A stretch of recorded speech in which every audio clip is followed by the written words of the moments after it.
अंधविश्वास और धार्मिक आडंबरों पर कुठाराघात करने वाले और अंध भक्तों पर करारा तमाचा लगाने वाले ऐसे महान व्यक्ति का आज है जन्मदिन। जी हाँ, और वे महान व्यक्ति थे जिनकी एक प्रसिद्ध उक्ति आज भी हमें झकझोर देती है।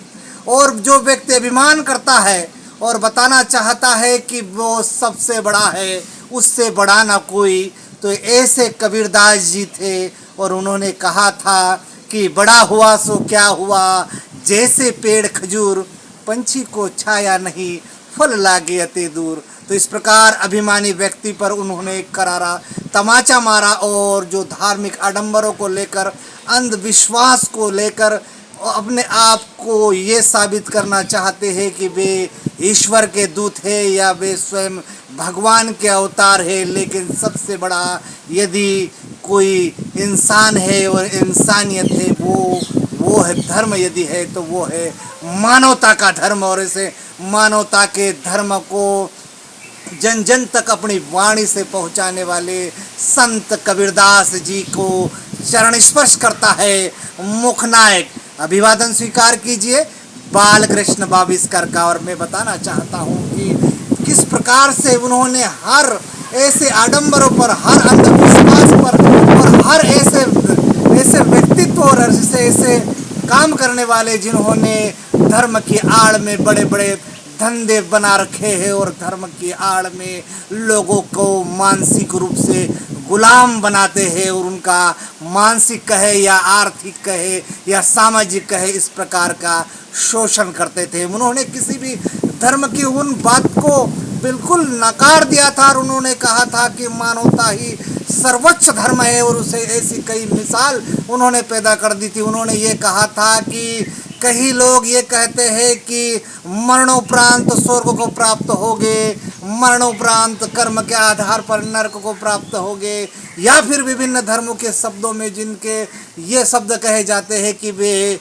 जन्नत जाएंगे, उनको उन्होंने ये पाठ पढ़ाया था कि व्यक्ति का जो कर्म है, चाहे वह सुकर्म है अथवा कुकर्म है, उसके कर्मों की सजा उसे यहीं पर उसको महसूस होते हुए मिलेगी। और उन्होंने धार्मिक आडंबर पर एक बड़ा कुठाराघात करते हुए करारा तमाचा जड़ा था। और एक 30 सेकंड की वो कहानी मुखनायक आपको बताना चाहता है, जिसमें कबीरदास जी ने उनके गुरु के बीच के जो संवाद है उसको मुखनायक अपने शब्दों में आप तक पहुंचाने का काम कर रहा है। कबीरदास जी के गुरु थे रामानंद। जब रामानंद जी ने उनसे कहा कि जाओ और एक लोटा दूध लेकर आओ, तब उस अवस्था में वो उम्र थी कबीरदास की बालक अवस्था। और जब वो दूध लेने के लिए लोटा लेकर गए तो रास्ते में उन्होंने देखा कि एक मृत गाय पड़ी हुई है।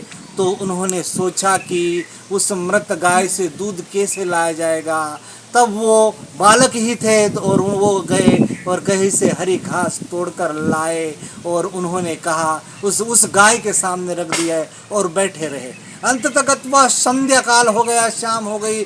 जब गुरु परेशान हो गए तब गुरु उनको ढूंढते हुए चले आए और उन्होंने देखा कि कबीरदास एक गाय के सामने लोटा लेकर बैठे हुए हैं। उन्होंने कबीरदास जी को दाढ़ बनाते हुए कहा कि कबीरदास जी, ये तो गाय मृत हो चुकी है, अब ये दूध कहाँ से देगी। तब उन्होंने कबीरदास जी ने जवाब दिया कि जो व्यक्ति किसी भी परिवार के हो, यदि वो वर्षों पहले मृत हो चुके हैं तो यहाँ पर उनके नाम से दूध फेंकने से क्या उनके कंठ तक दूध जाएगा।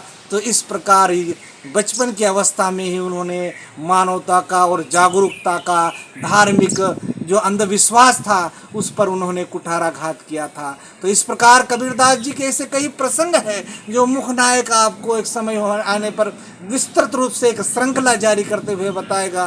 बहरहाल कबीरदास जी के दोहे, चाहे वो जीवन के किसी भी क्षण में हो, सुख हो दुख हो, वह हर क्षेत्र में कबीरदास जी ने एक मार्ग दिखा है। इसलिए कबीरदास जी जो है वो मार्गदाता है और उनकी वाणी अमर वाणी है।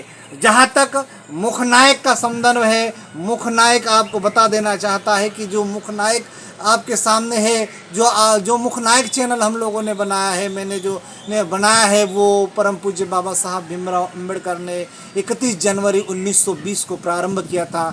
चूँकि प्रसंग में बाबा साहब का नाम आ चुका है, इसलिए बाबा साहब ने जो संविधान में उल्लेख किया है, अनुच्छेद 51 भी उस बात का द्योतक है। यानी कि कहने का तात्पर्य यह है कि भारत के संविधान पर कबीरदास जी का प्रभाव है और कबीरदास जी पर का बाबा साहब के ऊपर प्रभाव है। इसलिए बाबा साहब अम्बेडकर ने अपने जीवन में कबीरदास जी, महात्मा बुद्ध और महात्मा ज्योतिबा फुले को अपना गुरु माना था। इसलिए अब वक्त है कि कबीरदास के द्वारा बताए गए रास्ते, उनके द्वारा बताए गए उन मार्गों पर चलने की और आत्मसात करने की निरंतर आवश्यकता है।